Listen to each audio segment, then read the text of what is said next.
Right now we are open, we are looking for Shotru. We are the looking for শত্রুজ। এক সময়ের এই dialogue শুনে যারা তাচ্ছিল্যর হাসি হেসেছিল, আজ তাদেরই গলা শুকিয়ে কাঠ। বিশেষ করে দিল্লির সাউথ ব্লক আর পশ্চিমবঙ্গের নব্য মুখ্যমন্ত্রী শুভেন্দু অধিকারীর রাতের ঘুম তো আক্ষরিক অর্থেই হারাম হয়ে গেছে। কারণ যে মানুষটিকে 17 বছর ধরে কারাগারের অন্ধকার প্রকোষ্ঠে আটকে রেখে তিলে তিলে শেষ করার এক বীভৎস ব্লুপ্রিন্ট করা হয়েছিল, আজ সেই ডন, সেই পুরনো অ্যাকশন হিরো আবার চারপাশ কাঁপিয়ে ফিরে আসেন। আর এই ফিরে আসা কোনো সাধারণ প্রত্যাবর্তন নয়, এটি হলো বাংলাদেশের রাজনীতি এবং ভূ রাজনীতির সবচেয়ে বড় মাস্টার স্ট্রোক। পশ্চিমবঙ্গের মঞ্চদে বসার পর থেকেই মুখ্যমন্ত্রী শুভেন্দু অধিকারী বাংলাদেশকে নিয়ে যে লাফালাফি শুরু করেছেন, কথায় কথায় বাংলাদেশকে দখলের যে ফালতু গলাবাজি করেছেন, তার মোক্ষম দাওয়াই দিতে এবার মাঠে নামছে সরকার। আর সেই ডাইরেক্ট অ্যাকশন প্ল্যানের তুরুপের তাস হয়ে স্বরাষ্ট্র মন্ত্রণালয়ে ফিরছেন সেই পুরনো ডন লুৎফরজামান বাবর। হ্যাঁ, ঠিকই শুনেছেন। যদি সত্যিই স্বরাষ্ট্র মন্ত্রণালয়ের মতো স্পর্শকাতর জায়গায় বাবর বসেন, তবে শুভেন্দুর দশা যে কী হবে তা ভেবেই এখন ঘামছেন দিল্লির কর্মকর্তারা। কেন বাবরকে ভারতের যমদূত বলা হয়, চলুন আজকের এই এক্সক্লুসিভ পলিটিক্যাল থ্রিলারে জেনে নেই ভারত বনাম বাবরের সেই হাড্ডাহাড্ডির খেলার আসল মাস্টার প্ল্যান। পশ্চিমবঙ্গের গদিতে বসার পর থেকে মুখ্যমন্ত্রী শুভেন্দু অধিকারী যেন ধরাকে সরা জ্ঞান করছেন। তার হাবভাব দেখে মনে হচ্ছে বাংলাদেশ যেন তার হাতের মোয়া।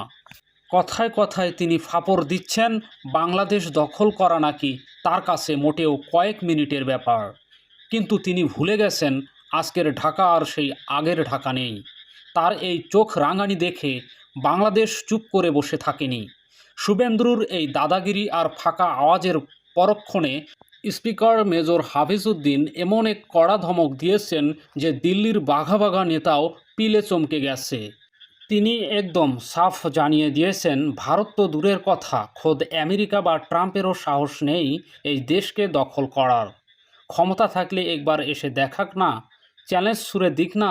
তিনি বলেন, এমন জুতা পেটা দেয়া হবে যে শুভেন্দুর সব লাফালাফি একেবারে চিরপাটাং হয়ে যাবে। এমন ধমকেই শুভেন্দুর সব অহংকার যেন মাটিতেই মিশে গেছে। কিন্তু কথার এই লড়াইয়ে নাস্তানাবুদ হয়ে শুভেন্দু অধিকারী অপমান লুকাতে নতুন এক নোংরা খেলায় মেতেছেন। নিজের রাজ্যের ভেতরে ঝামেলার দায় অন্যের ঘাড়ে চাপিয়ে নিজেকে খুব ভালো মানুষ সাজাতে চাইছেন তিনি। তাই মন্ত্রিসভার প্রথম বৈঠকেই তিনি এক অদ্ভুত এবং উস্কানিমূলক নির্দেশ দিয়েছেন। অনুপ্রবেশের ভুয়া অজুহাত তুলে মাত্র ৪৫ দিনের মধ্যে বিএসএফের হাতে কাঁটাতারের বেড়া দেওয়ার জন্য রাজ্যের বিশাল জমি তুলে দেওয়ার চক্রান্ত করছেন। নিজের আখের গোছাতে গিয়ে বর্ডারে নতুন করে এই যে উস্কানি তিনি দিচ্ছেন, তার এই কুকর্মে দুই দেশের সম্পর্ককে একেবারে খাদের কিনারায় ঠেলে দিচ্ছেন। তিনি হয়তো জানেন না তার এই সব খেলার উচিত শিক্ষা দিতে ঢাকা অনেক আগে থেকেই প্রস্তুত। শুভেন্দুর এসব ফালতু মাস্তানি আর দেশের তালমাতাল অবস্থা সামাল দিতে এবার নড়েচড়ে বসেছে তারেক রহমানের সরকার। বর্তমানে মন্ত্রিসভার সদস্য মাত্র ৪৯ জন হলেও তাদের অনেকেই প্রশাসনিক কাজে বেশ নতুন।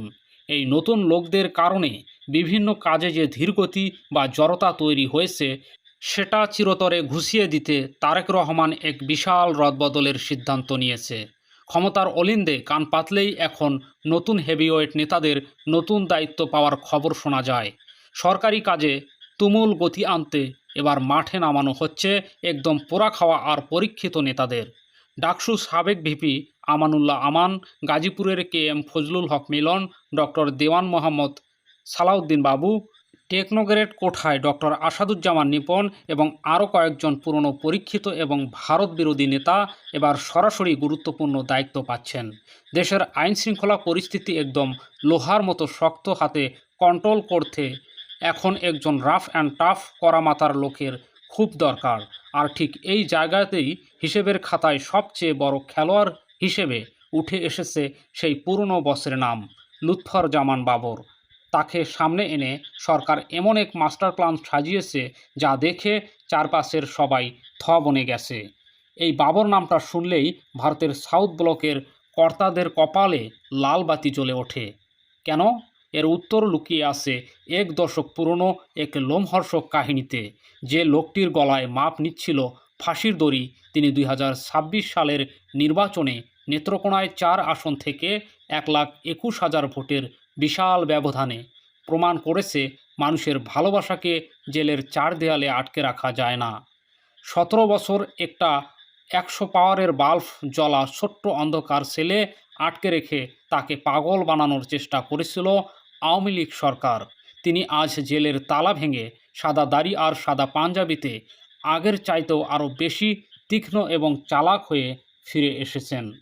80-এর দশকের সাধারণ ক্যাসিও ঘড়ির ব্যবসায়ী থেকে 2001 সালে স্বরাষ্ট্র প্রতিমন্ত্রী হওয়ার পর তার স্টাইলটা একদম বদলে যায়। চোখে কালো চশমা, স্নাইপ করা চুল আর জ্যাম কেয়ার ভাব তাকে রীতিমতো অ্যাকশন হিরো বানিয়ে দিয়েছিল। পাড়ার মাস্তানদের সাইজ করতে তিনি গঠন করেছিলেন স্পেশাল ফোর্স র্যাব। তার দাপটে তখন সীমান্তের ওপারে বিএসএফ পর্যন্ত সবসময় ভয়ে তটস্থ থাকত।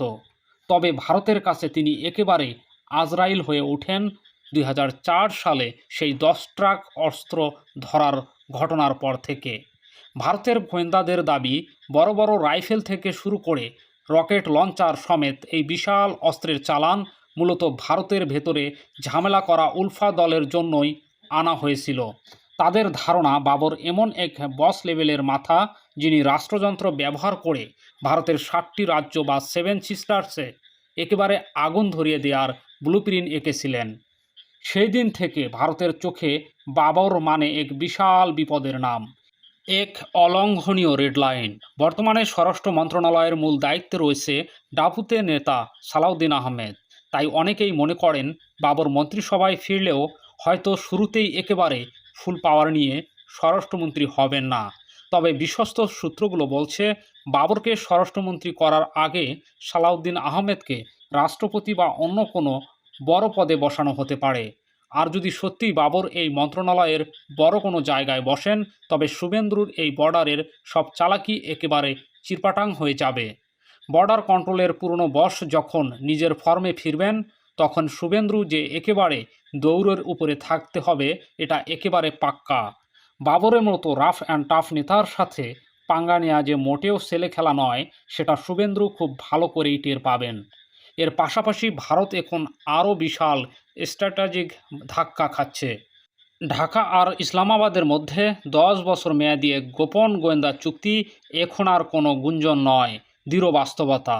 এই চুক্তির ফলে ভারতের সেই পুরনো দাদাগিরি চরম ভরাডুবি ঘটছে। পাকিস্তান এবং বাংলাদেশের এই কাছাকাছি আসা ভারতের 7 সিস্টারের নিরাপত্তা নিয়ে নতুন করে হাবুডুবু খাওয়ার জোগাড় তৈরি হয়েছে। ভারত এখন চারদিক থেকে শুধু প্যাচে পড়েছে। আগে সবার একটা ধারণা ছিল ঢাকায় যে দলেই ক্ষমতায় আসুক না কেন তারা সবসময় দিল্লির ইশারায় নাচবে। তারেক রহমানের সরকারেও সেই পথে হাঁটছিল, কিন্তু হঠাৎ করেই দিক বদলে গেছে। তাই ভারতীয় পন্থীদের সরিয়ে তারেক রহমানের সরকার এখন ভারত বিরোধীদের বড় বড় জায়গায় বসানো হচ্ছে। দর্শক, এই বিষয়টিকে আপনি কিভাবে দেখছেন জানাবেন মন্তব্যের ঘরে। আর এই চ্যানেলে নতুন হলে অবশ্যই সাবস্ক্রাইব করে বেল আইকনটি বাজিয়ে রাখুন। এনসিপি নেতা নাসিরউদ্দিন পাটোয়ারির পাশে দাঁড়ালো জামাত ইসলামী। দর্শক, কিন্তু ইসলামী ছাত্র শিবির এবার কার্যকরভাবে নাসিরউদ্দিন পাটোয়ারির পাশে দাঁড়াতে চায়নি। মন থেকে সিরিয়াসলি, আন্তরিকভাবে নাসিরউদ্দিন পাটোয়ারির পাশে যথাযথ ভূমিকা পালন করতে অনাগ্রহ দেখিয়েছে ইসলামী ছাত্র শিবির। হ্যাঁ, ফর্মাল কথাবার্তা কিছুটা কেউ বলতে পারে, বাট ইন রিয়ালিটি যে শিবির এনসিপির উপর বা তাদের ছাত্র শক্তির উপর ক্ষুব্ধ, আর শিবির ফাও ফাও তাদের পক্ষে সবসময় দাঁড়াবে, আর এনসিপি ছাত্র শক্তি তারা সুযোগ পেলে শিবিরের বিরুদ্ধে নোংরামি করবে। আর শিবির বাংলাদেশের সর্ববৃহৎ ছাত্র সংগঠন হওয়া সত্ত্বেও একদম চুপচাপ মেনে নেবে, এটা হয় না। এই জন্যে নাসিরউদ্দিন পাটোয়ারির উপর ঝিনাইদহের যে হামলা, এই হামলার মধ্য দিয়ে হামলা, দফায় দফায় হামলা, থানায় ঢুকে হামলা চেষ্টা, নানান কিছু, এই সামগ্রিক প্রক্রিয়ায় এনসিপি যদি রেসিপ্রোকাল আচরণ করত, যেমন গোপালগঞ্জে এনসিপির উপর যখন হামলা করা হয়েছিল তখন পুরো বাংলাদেশের ছাত্র সমাজ জেগে উঠেছিল শিবিরের নেতৃত্বে। ঢাকা বিশ্ববিদ্যালয় ফর দি ফার্স্ট টাইম শিবির বিরাট বিক্ষোভ মিছিল করেছিল। ওই গোপালগঞ্জে এনসিপি নেতৃবৃন্দের উপর হামলার প্রতিবাদী ঢাকা বিশ্ববিদ্যালয় শিবির আনুষ্ঠানিক মিছিল স্টার্ট করেছিল, পরবর্তীতে আরো করেছে। এরপরে শিবিরের এমন কোন জনশক্তি নেই যারা রাজপথে নামেনি। পুরো বাংলাদেশের সমস্ত রাস্তাঘাট কিন্তু ব্লক করা হয়েছিল এনসিপির উপর হামলার প্রতিবাদে, এবং এটা শিবিরের ছেলেরা করেছে। এবং গোপালগঞ্জ শিবির প্রশাসনের সাথে, সেনাবাহিনীর সাথে, সিভিল অ্যাডমিন নানানভাবে পুরো প্রক্রিয়ার সাথে জড়িত ছিল, এবং তাদের জরুরি মিটিং বাদ দিয়ে এনসিপি নেতাদের সেফলি ঘরে ফিরিয়ে তারা শান্ত হয়েছে।